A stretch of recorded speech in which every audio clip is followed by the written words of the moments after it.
என்னை பார்த்து புகழுகிறதுனால அவன் என்னை நேசிக்கணும்னு அவசியம் இல்லை.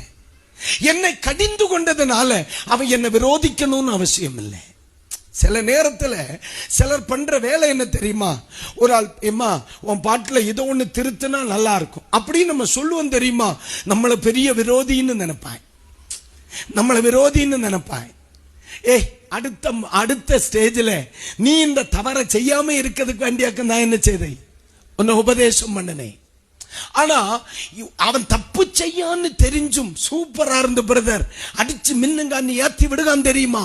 அவனுக்கு இவன் தெய்வம் போல, இவனுக்கு அவன் தெய்வம் போல. அவனாக்கு உனக்கு வீட்டுக்கிட்ட பெரிய படுகுழி தோண்டுவான் உன்னை விளவிள கேக்கு.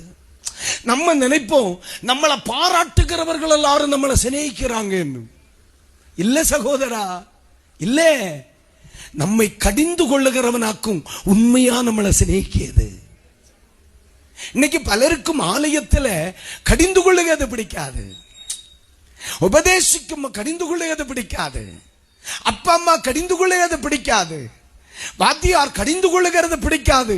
வேதம் சொல்லுகிறது கடிந்து கொள்ளுதல் எங்கே இருக்கிறதோ அங்கே அன்பு இருக்கிறது.